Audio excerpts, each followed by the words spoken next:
جو تاریخ 2/4/2024 ہے، آج ہم یہ علمی میراث ہے۔ علمی میراث سے ہم نے کل جو نسبتوں کا بیان وہ پڑھا تھا، آج ہم پڑھیں گے تصحیح کا بیان۔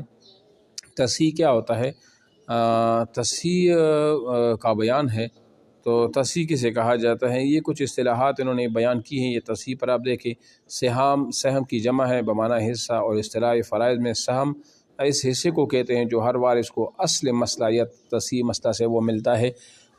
سہم حصے کو کہا جاتا ہے، مطلب ہر میراث میں جس وارث کا جتنا بھی حصہ وہ ملتا ہے نا، اس کو سہم کہا جاتا ہے۔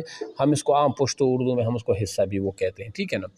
تو یہ ہو گیا رؤوس کسے کہ رؤوس راس کی جمع ہے بمعنی سر، اور اصطلاح فرائض میں ورثاء کی تعداد کو رؤوس کہتے ہیں۔ رؤوس کا مطلب یہ ہے، مثال ایک بندہ فوت ہوئے، باپ اس کے 4 بیٹے ہیں اور 1 بیٹی ہے، تو یہ کل 5 افراد ہو گئے، تو ان 5 کو رؤوس کہا جاتا ہے۔ مطلب 4 سر جو ہے نا، مطلب وہ بیٹے ہیں اور 1 سر بیٹی ہے، تو ان کو رؤوس سر کی وہ جمع ہے۔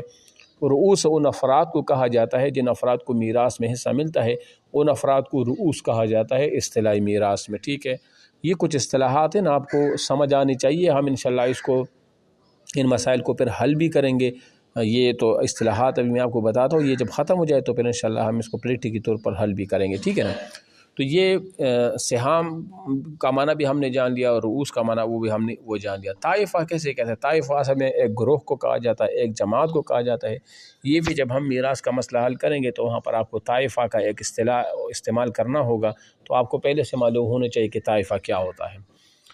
بمعنی جماعت، ایک قسم کی ورثاء کی جماعت کو طائفہ یا فریق وہ کہتے ہیں۔ ایک قسم کی جماعت یا گروہ کو جو وراثت میں ہوتا ہے نا، اس میں مختلف طائفے ہوتے ہیں، گروہ ہوتے ہیں، تو اس کو ایک جماعت کو یا ایک قسم کی جو ورثاء ہوتے ہیں ان کو کیا کہا جاتا ہے؟ طائفہ کہا جاتا ہے۔ مضروب، حاصل ضرب کو مضروب یا مبلغ بھی کہتے ہیں۔ مضروب یا حاصل ضرب کو، جو حاصل ضرب ہوتا ہے نا، ضرب سے جو حاصل ہوتا ہے اس کو وہ مضروب وہ کہا جاتا ہے، ٹھیک ہے۔ یہ بھی ایک اصطلاح ہے۔ کسر کسے کا؟ عدد کی ٹوٹنے کو کسر، جیسے پاؤ، آدھا، پون، پونے وغیرہ، اس کو کسر کہا جاتا ہے نا۔ مثال میں کہتا ہوں نا، جس طرح کا 1/2، 1/2 مطلب 2 میں سے 1، ٹھیک ہے نا۔ یا جس طرح ہم کہتے ہیں نا کہ 1 پاؤ، آدھا کلو، 2.25 وغیرہ، یہ 1.25، پونے وغیرہ، اس کو کسر کہا جاتا ہے، ٹھیک ہے نا۔ ہم اس کو ریاضی میں بٹھی بھی کہتے ہیں، 1/2، 2/3 وغیرہ، اسی طرح۔ تصحیح کسے کہ؟ تصحیح کی لغوی معنی درست کرنا اور اصطلاحی معنی ایسا عدد تلاش کرنا جس سے ہر وارث کے حصے بغیر کسر کے نکل آئے۔ مسئلہ کی تصحیح کے ساتھ قاعدے مقرر ہیں۔ تصحیح کا مسئلہ یہ ہوتا ہے، اکثر جو میراث میں جو حصے جو تو تقسیم ہوتے ہیں نا، میراث میں ہر ایک وارث کو پورا حصہ وہ ملنا چاہیے۔ میراث کسر کو قبول نہیں کرتا۔ کیا مطلب؟ یعنی میراث میں جس وارث کو بھی حصہ ملے گا نا، وہ پورا ملے گا۔ اب کبھی کبھی ایسا ہوتا ہے کہ جس عدد سے ہم مسئلہ شروع کرتے ہیں، مطلب جہاں سے ہم حصے نکالتے ہیں، تو اکثر ایسا ہوتا ہے کہ وہ حصے پوری ہر ایک وارث کو نہیں ملتے۔ کسی کو کم ملتا ہے، پونا ملتا ہے، کسی کو 1.25 ملتا ہے، مثال کے طور پر۔ تو ہم پھر اس مسئلے کی تصحیح کر دیں۔ تصحیح اسی مسئلے کو کہا جاتا ہے کہ ہم ایک ایسا عدد بنائیں گے، ایک ایسے عدد سے ہم مسئلہ وہ شروع کریں گے کہ جہاں سے ہر وارث کے حصے کو برابر میں وہ تقسیم وہ کیا جائے، یعنی برابر حصہ ہر ایک وارث کو ملے، اور کسی کو آدھا، پونا وغیرہ یہ نہ ملے، تو اس کو تصحیح مسئلہ کہا جاتا ہے، ٹھیک ہے نا۔ اچھا، یہ ہو گیا۔ اب اس کے بعد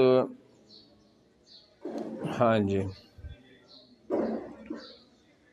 بھائی، یہ تو ہو گیا، یہ تصحیح وغیرہ یہ آپ لوگوں نے جان لیا۔ یہ مسائل انشاءاللہ ہم ادھر تو ہے، اور یہ پھر آن لائن کلاس میں جو ہے نا ہم اس کو کیا کریں گے، وہ حل کریں گے۔ اس طرح تو ہم حل نہیں کر سکتے کہ میں اس طرح لیکچر دوں اور آپ اس طرح ہو، تو پھر اس طرح حل نہیں ہو سکتے۔ یہ جب آپ سب آن لائن کلاس ہوگی، جو دلچسپی لینے والے ہیں پھر مجھے بتا دیں، تو پھر اس میں آسانی کے ساتھ میں سوالات کروں گا، اسی طرح پھر وہ طریقے سے ہم پڑھیں گے، ٹھیک ہے نا۔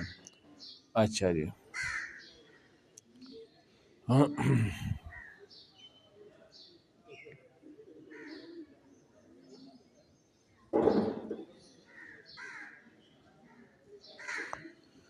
ٹھیک ہے، یہاں ہو گیا۔ تخارج کا بیان انشاءاللہ وہ کل پڑھیں گے۔